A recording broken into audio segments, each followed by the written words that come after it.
আরজিকর কাণ্ডের পর চিকিৎসক স্বাস্থ্যকর্মীরা যখন নিরাপত্তার দাবিতে সুর চড়াচ্ছেন, ঠিক তখনই মালদার হরিশ্চন্দ্রপুর গ্রামীণ হাসপাতালে হেনস্থা, গালিগালাজ ও হুমকির মুখে পড়লেন কর্তব্যরত নার্স ও চিকিৎসকরা।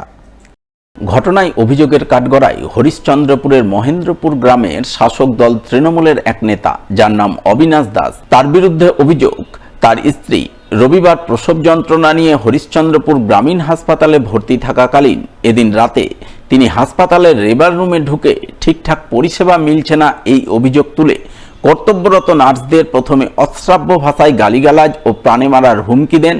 এরপর তিনি নার্সদের উপর চড়াও হতে যান। ওই সময় পাশের ঘর থেকে চিকিৎসকরা ছুটে গেলে তাদেরও হুমকির মুখে পড়তে হয় বলে অভিযোগ। যদিও শেষমেশ সিভিক ভলান্টিয়ার সহ স্থানীয়রা ছুটে গিয়ে ওই তৃণমূল নেতাকে হাসপাতালের বাইরে বের করে পরিস্থিতি নিয়ন্ত্রণে আনেন। ঘটনাটা তো মেনলি আমাদের সাথেই ঘটেছিল। আমরা তখন 3 জন স্টাফ নার্স, একজন হচ্ছেন জিডিএ দিদি, আমরা হচ্ছে এমার্জেন্সিতে ছিলাম। সেই টাইমটাতে কোনো কথোপকথন ছাড়াই উনি এসে রীতিমতো ডাক্তার কোথায়, নার্স কোথায়, আমরা বলছি কী হয়েছে বলুন, কোনো সমস্যা হয়েছে, আপনি বলুন কি আপনার সমস্যা। উনি কোনো কথা ছাড়াই এমনি গালিগালাজ দিতে শুরু করলেন, মানে যা ইচ্ছে, মানে অকথ্য ভাষায় গালিগালাজ দিচ্ছিলেন। তার উপর মেরে ফেলার হুমকি অবধি উনি আমাদের দিয়েছিলেন। তারপর যখন আমি চিৎকার চেঁচামেচি শুরু করি, সেই টাইমটাতে উনি রীতিমতো চড়াও হচ্ছিলেন আমাদের উপরে। যখন আমি চিৎকার চেঁচামেচি শুরু করি আমরা, তখন হচ্ছেন আমাদের যিনি অন কল এমও ছিলেন, উনি যেখানে পেশেন্ট দেখছিলেন পাশের রুম থেকে উনি ছুটে আসেন। তার সাথে আমাদের যে কর্মবন্ধুর দাদা, অ্যাম্বুলেন্স ড্রাইভার দাদারা, তার উপর কিছু লোকাল হচ্ছে লোক, পেশেন্ট পার্টি সবাই সেই জায়গায় ছুটে আসে। তারপর ওনাকে ওখান থেকে মানে সরানো হয়, নাহলে উনি রীতিমতো চড়াও হয়েছিলেন আমাদের উপর। কী বলবো, সুরক্ষার কোনো এখানে ব্যবস্থাই নেই। সেই যে ঘটনাটা যে টাইমে ঘটে, সেই টাইমে এখানে কোনো সিভিক ভলেন্টিয়ার প্রেজেন্ট ছিলেন না, অথচ কিন্তু এখানে অন ডিউটি ছিলেন, স্টাফ ছিলেন, কিন্তু সেই টাইমে কেউ ছিলেন না। রীতিমতো মানে বলছি তো, সবার লাস্টে যদি কেউ সেই জায়গাটায় এসে পৌঁছায়, সেটা সিভিক ভলেন্টিয়ার। গতকাল রাত্রে আমি ডিউটিতে ছিলাম, তখন একজন আমাদের পেশেন্ট ভর্তি হয়েছিল এখানে। তার বাড়ির লোক এসে হঠাৎ করে, আমি পাশের রুমে পেশেন্ট দেখছিলাম, আমার ঠিক জাস্ট পাশের রুমে সিস্টারের এমার্জেন্সি স্টেশনে পেশেন্ট ছিলেন। এখানে উনি হঠাৎ করে এসে ওনাদেরকে ডাক্তার কই, সিস্টার কই বলে চিৎকার করতে শুরু করেন। ওনারা কোথায়, কেন এখানে নেই, কিছু ট্রিটমেন্ট হচ্ছে না, এইসব উল্টোপাল্টা বলতে শুরু করেন। বলতে বলতেই হঠাৎ উনি সিস্টারকে অকথ্য এবং অশ্রাব্য ভাষায় গালিগালাজ করতে শুরু করেন। এবার সিস্টার সেগুলো শুনে স্বাভাবিকভাবে উনি প্রতিবাদ করেন এবং ওনাকে বলেন যে আপনি এগুলো ঠিক বলছেন না। তখন আমরা ওনার চিৎকার চেঁচামেচি শুনে আমি পাশের রুম থেকে যাই, গিয়ে ওনাকে আটকানোর চেষ্টা করি, কিন্তু কোনোভাবেই তাকে আটকানো যাচ্ছিল না। তখন রীতিমতো আমাদের চিৎকার শুনে পাশে কর্মবন্ধু দাদা এবং লোকাল যারা মানে রোগীর বাড়ির পরিজনেরা ছিল, অ্যাম্বুলেন্স ড্রাইভারের দাদারা ছিল, তারা রীতিমতো এসে তাকে কোনোভাবে সেই ঘটনাস্থল থেকে সরায়। দিদির গায়ে ওরা চেষ্টা করেছিল, কিন্তু আমাদের প্রচেষ্টায় সেটা সেরকমভাবে পারেনি। তবে আমরা যদি সঠিক সময় না পৌঁছতাম, হয়তো কিছু একটা খারাপ ঘটনাও ঘটতে পারে। আমরা উপযুক্ত দোষীর বিচার চাই।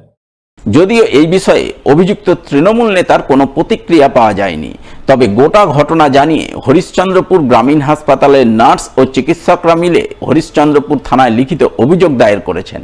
তার ভিত্তিতে পুলিশ ঘটনার তদন্ত শুরু করেছে বলে জানা গেছে।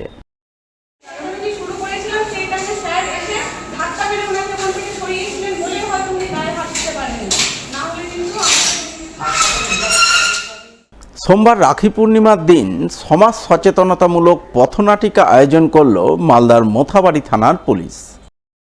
এই উপলক্ষে মোথাবাড়ি ট্যাক্সি স্ট্যান্ডে মঞ্চ বেঁধে পথনাটিকা পরিবেশন করা হয়, যার মাধ্যমে নাটকের কলাকুশলীরা সাধারণ মানুষকে চুরি ডাকাতি রুখতে কী পন্থা অবলম্বন করা উচিত সেই ব্যাপারে সচেতন করেন।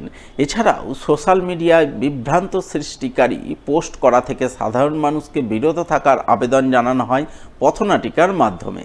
এদিনের এই সমাজ সচেতনতামূলক পথনাটিকা পরিবেশন অনুষ্ঠানে উপস্থিত ছিলেন মোথাবাড়ি থানার ওসি কুণাল কান্তি দাস সহ অন্যান্যরা। ওই যে ঘটনাগুলো ঘটছে কিনা আমাকে ভালো লাগছে, আমি শেয়ার বলে তো দিচ্ছে, শেয়ার করো, সাইবাস করো, কি করবা আমি ওটা তো বুঝি না। পাগলা ওইটা তো শেয়ার করতে বলবে। ওইটা যারা ইউটিউব ফেসবুক চালাইছে কিনা, ওরা যত লাইক পাবে আর যত শেয়ার করবে, ওরা ইনকাম হবে। ও এই ব্যাপার আছে, ভাই কি হয়েছে এখানে? ভুল ভাল পোস্ট শেয়ার করছে, কিন্তু হে সবাই পয়সা ইনকাম করবে, আমরা শেয়ার করব। এখানে এত গন্ডগোল কিসে? মোথাবাড়ি থানার উদ্যোগে আজকে একটি পথনাটক, এটিকে আমরা পথনাটক বলে থাকি, যে নাটকটি হলো একটি সমাজ সচেতনতামূলক একটি নাটক। যেই নাটকটি আমরা বার্তা দিতে চাইলাম যে সোশ্যাল মিডিয়া পোস্ট সেই সাথে যে আমাদের দিনে দিনে যে সোনার দোকানের উপর যে চুরি ডাকাতিটা বেড়েছে সেটা যেন না হয়, সেটা আমরা এই সমাজের লোক মিলেই যেন এটাকে প্রতিরোধ করতে পারি, সেটা পুলিশের সহযোগিতায়। এটাই একটি বার্তা এখান থেকে আমরা দিতে চাইলাম। অন্যদিকে এদিনই মালদা জেলা পুলিশের উদ্যোগে এবং পুকুরিয়া থানার ব্যবস্থাপনায় ইন্টার স্কুল কুইজ কম্পিটিশন অনুষ্ঠিত হয়। রতুয়া থানা প্রাঙ্গণে আয়োজিত এই কুইজ কম্পিটিশনে বিভিন্ন স্কুলের ছাত্রছাত্রীরা অংশগ্রহণ করে। কম্পিটিশন শেষে প্রথম, দ্বিতীয় ও তৃতীয় স্থানাধিকারীদের পুরস্কৃত করা হয়। উপস্থিত ছিলেন রতুয়া থানার আইসি অর্ঘ্য সরকার সহ অন্যান্যরা। আজকে আমি আমাদের রতুয়া থানায় এসেছিলাম কুইজ কম্পিটিশনের জন্য। এখানে আমাদের জেলা নিয়ে, খেলাধুলা নিয়ে অনেক রকমের প্রোগ্রাম হলো। এখানে আমরা অংশগ্রহণ করেছিলাম কাহালাইন কেবিবি হাই স্কুল থেকে এবং আমরা আজকে প্রথম স্থান অধিকার করেছি। এদিন মালদার মোথাবাড়িতেও ইন্টার স্কুল কুইজ কম্পিটিশন অনুষ্ঠিত হয়। মালদা জেলা পুলিশের উদ্যোগে এবং মোথাবাড়ি থানার ব্যবস্থাপনায় আয়োজিত এই কুইজ কম্পিটিশনে বিভিন্ন স্কুলের ছাত্রছাত্রীরা অংশগ্রহণ করে। প্রতিযোগিতা শেষে প্রথম, দ্বিতীয় ও তৃতীয় স্থানাধিকারীদের পুরস্কৃত করা হয়। উপস্থিত ছিলেন রাজ্যের মন্ত্রী সাবিনা ইয়াসমিন, জেলা পরিষদের পূর্ত কর্মাধ্যক্ষ ফিরোজ শেখ, মোথাবাড়ি থানার ওসি কুণাল কান্তি দাস সহ অন্যান্যরা।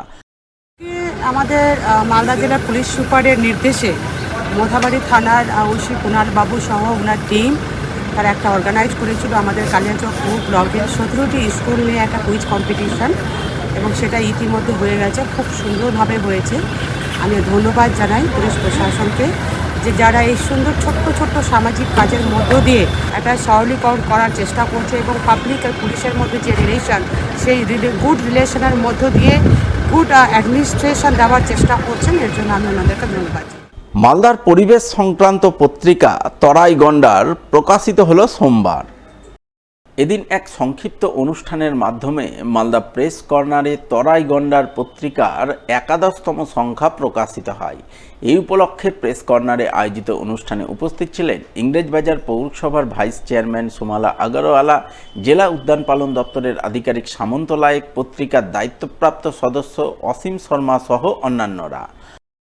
মালদার একটি পরিবেশ পত্রিকা নিয়ে প্রকাশ অনুষ্ঠান ছিল, তরাইগন্ডার 11। তো সেখানে আমরা উদযাপন করলাম, বা আবারও নতুন নতুন করে আমাদের আত্মপ্রকাশ হয়। এবারে সাবজেক্ট ছিল আরবান স্পেস, মানে টাউন প্ল্যানিং, তারপর ওয়াটার স্পেস, এবং শেষ অবধি হচ্ছে যে মনের পরিবেশ এবং বাইরের পরিবেশ। তো আমাদের এই সংখ্যাটা 11 সংখ্যাটা করা হয়েছে এক্সিস্টেন্স এবং কোএক্সিস্টেন্সকে সাথে রেখে। মানে এক্সিস্টেন্স থাকে না, কোএক্সিস্টেন্স যদি না থাকে, সেগুলো আমরা পত্রিকার মধ্যে আলোচনা করেছি।